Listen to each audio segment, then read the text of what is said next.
Touch studios ఛానల్లో మీ personal and business ప్రమోషన్స్కి కింది నెంబర్ను సంప్రదించండి. మనోజ్, నువ్వు నా బిడ్డవి. లక్ష్మీ ప్రసన్న, విష్ణువర్ధన్ బాబు, మనోజ్ కుమార్. నిన్ను ఎలా పెంచానురా నేను? అందరికంటే నిన్నే గారాభంగా పెంచానురా. నీకే ఎక్కువ ఖర్చు పెట్టి చదివించాలని ప్రయత్నం చేశానురా. నువ్వు ఏది అడిగినా నేను నీకు ఇచ్చానురా. కానీ ఈ రోజున నువ్వు చేస్తున్న పని బిడ్డల గుండెల మీద తంతారంటారే, అలా తన్నేవరా. మనసు ఆవేదనతో కింగిపోతుందిరా. నేను మీ అమ్మ ఏడ్చుకుంటున్నావురా. జర్నలిజం ఉన్నది లేనిది, లేనిది ఉన్నట్టు రాస్తున్నారా. నువ్వు నన్ను కొట్టడం ఏంట్రా? నా బిడ్డ నన్ను తాకలా. ఇద్దరం ఘర్షణ పడ్డాం కొన్ని కారణాల వల్ల. ప్రతి ఫ్యామిలీలోనూ ఉంటాయిరా ఇవి. లేనివాడు ఎవరైనా ఉంటే ప్రపంచంలో ఒకరున్నారేమో, 1% ఉంటుందేమో. అటువంటి వాళ్ళ ఇంటికి వెళ్ళి కాళ్ళు గడిగి నిద్ర పూసుకోవచ్చు. భారత భాగవత రామాయణాలు చూశావు కదరా. ఏమిటిది? మీ అమ్మ ఎంత కుమిలిపోతుంది ఈ రోజున హాస్పిటల్ చేరింది. నీ వల్ల హాస్పిటల్ చేరుతాను. చూడు మనోజ్, నీకన్నీ ఇచ్చినా ఈ రోజున నువ్వు నా గుండెల మీద తనడమే కాకుండా అపకీర్తి తీసుకొచ్చావు. ఏదేదో రాశావు, ఏదేదో చెప్తున్నావు. కొంతమంది జర్నలిస్టులు ఉన్నది లేనిది, లేనిది ఉన్నట్టు రాసే వాళ్ళ తత్వం వాళ్ళకి. ఎందుకంటే టీఆర్పీ పెరగాలి. ఇది వాళ్ళ నైజం. మనం మార్చలేము. వాళ్ళందరి మీద మన కోర్టుకు వెళ్ళలేము.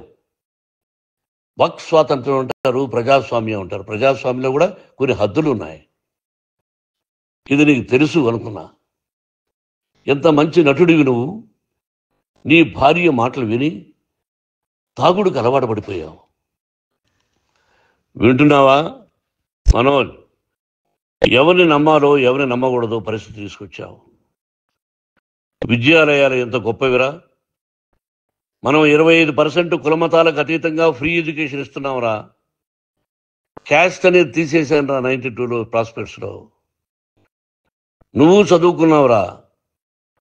అక్కడ చదువుకున్న బిడ్డలు IAS, IPS అయ్యారా. ఎంతోమంది గొప్పవాళ్ళు అయ్యారా. నువ్వు నటుడుగా ఎంతో గొప్పవాడివి. తాగుడికి అలవాడబడి నువ్వు నీ భార్య ఇంట్లో బిహేవ్ చేస్తున్న విధానం ఆ భగవంతుడు సర్వేశ్వరుడు తెలుసు. భగవంతుడు చూస్తున్నాడు రా. నేను తప్పు చేసినా, నువ్వు తప్పు చేసినా, ఎవరు తప్పు చేసినా. ఎంత అవకాశం ఇచ్చావు మాట్లాడుకునేదానికి అందరికీ. ఇన్ని సంవత్సరాల్లో మన విద్యాలయాల్లో ఒక్క తల్లి కానీ ఒక తండ్రి కానీ ఏమైనా చెప్పారా? ఆ బిడ్డలు మన బిడ్డలు రా. మీరెంతో నాకు అక్కడ ఉన్నవాడు కూడా నా కూతుర్లు, నా కుమారులు. ఎంతమందికి ఫ్రీ ఎడ్యుకేషన్ ఇస్తున్నావు. వాళ్ళ దగ్గర ఏది ఆశించలా. నువ్వు ఎందుకు ఇలా తయారైపోయావు? ఎందుకు ఇంట్లో ఉండే పని వాళ్ళందరినీ కొడుతున్నావు? పనివాడు వాడు పని చేసుకోవడానికి మన ఇంటికి వచ్చాడు రా. ఆ పనివాడిని కొట్టడం చాలా మహాపాపంరా. నేను వేరురా. నేను దండించడం వేరురా. నేను ఎవరిని ఆ చిన్న వాళ్ళని కొట్టి అజ్జేసి ఇచ్చేసి చేయలేదురా. సినిమా ఇండస్ట్రీలో మోహన్ బాబు కొడతాడు, తిడతాడు అంటే అది షూటింగ్లో జరిగి ఉండొచ్చేమో. కానీ ఇంట్లో ఉండి 10 సంవత్సరాల నుంచి 20 సంవత్సరాల నుంచి పనివాళ్ళు ఉన్నారు. నేను ఇంట్లో లేని సమయంలో వాళ్ళందరినీ కొట్టి వాళ్ళ ఫోన్ లాక్కొని ఒకడైతే చచ్చిపోవాలి. వాడు పోలీస్ కంప్లైంట్ ఇచ్చి ఉండొచ్చు. నేను వద్దు అని వాడిని బతిమాలాడు. పోలీస్ కంప్లైంట్ కూడా ఇవ్వడా. ఇంకైనా నువ్వు నీ భార్య మారి బయట ఉండండి రా అన్నాను నేను. లేదు డాడీ, తప్పు చేయలేని ఒకసారి వచ్చావు, మళ్ళీ తప్పు చేశావు, మళ్ళీ వెళ్ళావు, మళ్ళీ ఈసారి తప్పు చేయనన్నావు. ఏమండి వీడు తప్పు చేయడం అని మీ అమ్మ చెప్పింది. ఇంట్లో పెట్టుకున్నా. మళ్ళీ నువ్వు చేస్తున్నది, ప్రతిరోజు నువ్వు తాగుతున్న విధానం నీకే తెలుసు. ఇది ప్రజలు నమ్ముతారా లేదా అనవసరం నాకు. నేను నీకు చెప్తున్నా, ఇంతటితో ఫుల్ స్టాప్ పెట్టాలి. 3 రోజుల నుంచి రకరకాలుగా రాస్తున్నప్పుడు నా మనసు ఆవేదనతో ఉంది. మళ్ళీ చెప్తున్నా, Mohan Babu university is greater than temples. Greater than temples. బిడ్డలను కాలేజీలో చేర్చుకునే ముందు చెప్తారు, అన్నయ్య ఎంత ఉంది యూనివర్సిటీ రూల్స్, ఇది మా పద్ధతి, మీకు ఇష్టమైతే చేర్చండి, గవర్నమెంట్ బిడ్డల్ని గవర్నమెంట్ ఏమిస్తుందో ఇంత పర్సంటేజీ వాళ్ళకు కూడా మీ దగ్గర ఎందుకు డబ్బు తీసుకుంటున్నాం అంటే దానికి అర్థం పరమార్థం చెప్పాము. దొంగతనంగా తీసుకోలేదు, ప్రతి దానికి చెక్కులు ఉన్నాయి, అది అకౌంట్ ఉంది. దానిలో తప్పులు జరిగితే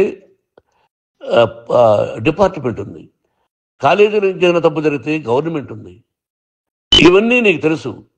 ఈ రోజున ప్రపంచంలో నేను నెంబర్ 1గా చేయాలని మీ అన్న కష్టపడి ఇతర దేశాల్లో నెంబర్ 1 యూనివర్సిటీ టైఅప్ చేశాడు. ఈ రోజు నువ్వు చేసిన విధానం ఏమిటి? నువ్వే ఒకప్పుడు నాకు ఇవి ఏమొద్దు నేను యాక్టింగ్ అన్నావు, ఈ రోజున ఏం చేస్తున్నావు? విద్యాలయాల మీద పడ్డావు. తల్లిదండ్రులు చాలా గొప్పవాళ్ళరా. కొంతమందికి డబ్బు కట్టలేకపోవచ్చు, కట్టని వాళ్ళకు కొంత సహాయం చేసావు, అంతా సహాయం చేయలేము. బ్యాంకుల్లో డబ్బు కట్టాలి, లెక్చరర్స్కి డబ్బులు ఇవ్వాలి, యూనివర్సిటీ బ్రహ్మాండంగా నడపాలంటే మంచి లెక్చరర్స్ కావాలి. ఇవన్నీ తెలిసి చేస్తున్నావురా 32-33 సంవత్సరాల నుంచి. అది పక్కన పెడితే అందరినీ కొట్టడానికి వస్తావు, మీ అన్నం తిడతావు. ఒక వ్యక్తి వినయ్ గారనే ఆయన వ్యక్తి హెల్ప్ చేయడానికి వస్తే ఆ వినయ్ ఎవరు లజ్జాగుడికి చంపేస్తాను వాడు అన్నావు. ఇవన్నీ ఎంత తప్పురా? అంటే మీ నాన్నగారికి ఎవరు సహాయం చేయడానికి వస్తే వాళ్ళందరినీ లజ్జా కొడుకులు అంటావు, చంపేస్తానంటావు. మీ అన్నను చంపేస్తానన్నావు. చంపరా చూద్దాం మీ అన్న, నేనే అన్నా. తాకరా నీ ధైర్యం ఉంటే అన్నా. ఎంతమందిని చంపాలనుకుంటున్నావు, ఎంతమందిని చేయాలనుకుంటున్నావు, నువ్వు ఏం సాధించాలనుకుంటున్నావు? ఆలోచించుకో. ఈ ఇంట్లోకి అడుగు పెట్టడానికి నీకు అధికారం లేదు. ఇది నా కష్టార్జితం. మా నాన్నగారు 10 రూపాయలు 10 పైసలు కూడా ఇవ్వలేదురా. మంచి జన్మనిచ్చాడు మా నాన్నగారు. మద్రాసుకు వెళ్ళి వీధుల్లో అడుగు తిన్నాను రా. ఒక పూట కూడా భోజనం లేకుండా అడుగు తిన్నాను రా.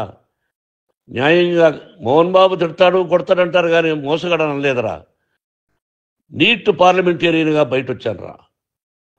నువ్వు నా పరువు ప్రఖ్యాతులు మంట కలిపావు. ఏమిటి నేను చేసిన అన్యాయం? నీకు జన్మనిచ్చాను, అదా నేను చేసిన పాపం. అందుకే ఇది నా ఇల్లు అన్నావు. నువ్వు నీ ఇల్లు కాదు, నీ కష్టార్జితంతో నువ్వు సంపాదించుకున్న ఇల్లు నీది. ఇది నా డబ్బు, నా కష్టార్జితం. నా కష్టార్జితంలో నేను పిలిస్తేనే మీరు ఇంట్లోకి రావాలి.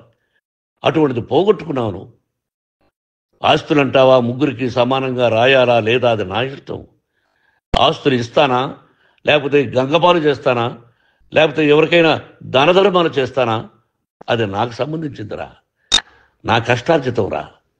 మీరు చేస్తున్న విధానం గుణగణాలు కావాలరా. మందు తాగచ్చురా. ఎంత తాగాలి? నేను కూడా 1 or 2 పెగ్స్ తీసుకుంటా. ఇది తప్పు కాదు, జనానికి తెలియాలి. నా డబ్బు ఇది. ఏ తాగి ఎవరిని కొట్లా, తాగి నేను తింటున్నా, అది ప్రజలకు అక్కర్లా. నేను తప్పు చేస్తేనే ప్రజలకు కావాలా. ఇవన్నీ ఉన్నాయిరా, ఇవన్నీ తెలుసుకో. జర్నలిస్ట్ సోదరులారా, మీకు నా గతాన్ని తెలుసు, నా భవిష్యత్తు, నేను ఎక్కడి నుంచి వచ్చాను కూడా మీకు తెలుసు. ఈ రోజున మీరు రాస్తున్న విధానం, నా బిడ్డ నన్ను కొట్టాడన్నారు, ఎంత తప్పు. ఈ రోజున నా బిడ్డ మీద కోపంతో అవును చెప్పచ్చు, కాదు. వాడు నా మీద చెయ్యెత్తలేదు. నేను ఘర్షణ పడ్డాం. ఘర్షణ వేరు, కొట్టుకోవడం వేరు. గాయాలతో హాస్పిటల్కి వచ్చి కుంటుకుంటుగా నడిచాడు. మళ్ళీ ఏమని పోలీస్ స్టేషన్కి వెళ్ళి చెప్పాడు. ఎవరో 2 ఉన్నారు, వాళ్ళిద్దరూ నా మీద దాడి చేశారన్నాడు. నా ఇంట్లో పనిచేస్తున్న వ్యక్తుల గురించి పోలీస్ స్టేషన్కి వెళ్ళి చెప్పవలసిన అవసరం అతనికి లేదు, హక్కు లేదు. పోలీస్ డిపార్ట్మెంట్ కూడా తెలుసుకోవాల్సిన విషయం. నా ఇంట్లో ఉండే వర్కర్స్ మీద నేను కంప్లైంట్ ఇవ్వాలి. నువ్వు పర్మిషన్ లేకుండా నా ఇంట్లోకి నువ్వు చొరబడి ఇల్లు నాదంటూ ఇంట్లో పనిచేస్తున్న వర్కర్స్ మీద కంప్లైంట్ ఇచ్చావు. అది ఎంతవరకు పోలీసు న్యాయమో రూల్సో చూద్దాం. పోలీస్ డిపార్ట్మెంట్ ఇంటికి వచ్చింది. వాళ్ళకి రాశాను ఉత్తరం, అయ్యా నేను సీనియర్ సిటిజన్ని, నాకు రక్షణ లేకుండా ఉంది, నా బిడ్డ వల్ల నా ఇంట్లో నుంచి నా బిడ్డను పంపించేసి ఇది నా ఇల్లని. వాళ్ళు నాకు సమాధానం ఇవ్వలేదు. ఇవ్వకపోగా ఎవరిని పట్టించుకోలేదు. ఇప్పుడు పోలీసు వాళ్ళు వచ్చి ఏమండి రూల్స్ ప్రకారం నా బిడ్డ ఇంట్లోకి రాకూడదంటే మాకు హయ్యర్ డిపార్ట్మెంట్, హయ్యర్ అథారిటీ వాళ్ళు ఫోన్ చేశారు, మీరు ఎవరిని స్టాప్ చేయొద్దండి, బయట నుంచి ఎవరైనా వస్తే వాళ్ళని స్టాప్ చేయండి అన్నారు. 2 రోజుల నుంచి 10 మంది 20 మంది వస్తున్నారు. వాళ్ళు అలా చూస్తూ నిలబడ్డారు. వాళ్ళు ఫోటోలు తీసుకున్నారు, వాళ్ళ మీద మళ్ళీ వదిలేస్తున్నారు. ఎవరిని నిందించాలి? But I give respect to the police department. వాళ్ళకి ఎవరు ఏ అధికారి ఫోన్ చేశాడో, ఆ అధికారికి ఏ పొలిటీషియన్ చేశాడో, అది వాళ్ళకే వదిలేస్తున్నా. కాబట్టి వాళ్ళు పోలీస్ కంప్లైంట్ ఇచ్చినా కూడా మేము సంబంధం లేదని అంటున్నారు. కాబట్టి నేను నా బిడ్డను నిన్ను నాపు చేస్తున్నా. నువ్వు ఇంట్లోకి వచ్చే అధికారం నీకు లేదు. నువ్వు వచ్చి నీ బిడ్డను తీసుకెళ్ళు. సంతోషం, నువ్వు రాలేదు, నీ బిడ్డను జాగ్రత్తగానే చూసుకుంటావు. ఫుల్ స్టాప్ పెట్టండి. మీకు కుటుంబాలు ఉన్నాయి, మీ యజమానులకు కుటుంబాలు ఉన్నాయి. మీ కుటుంబాల విషయాలు, మీ యజమానుల కుటుంబాల విషయాలు మేము ఎవరు జోక్యం కలుగు చేసుకోవాలా. మేము నటీనటులం. మాది తప్పుంటే నటుడుగా నన్ను ఫెయిల్యూర్ అని రాయండి, నా నటన బాగలేకపోతే రాయండి. బట్ ఇంటి లోపల సందులో నుంచి చూస్తూ తప్పు చేస్తున్నామని ఉన్నది పోలీస్ డిపార్ట్మెంట్. మీరు న్యాయంగా ధర్మంగా నడుచుకోండి, ఎవరికి తొత్తుల్లాగా ఉండొద్దండి అని మనవి చేసుకుంటూ నేను సెలవు తీసుకుంటాను. Thank you very much for all the journalist. ఇక్కడ ఫుల్ స్టాప్ పెట్టండి, ఫుల్ స్టాప్ పెట్టండి. Thank you very much. Keep in touch. Please touch subscribe button.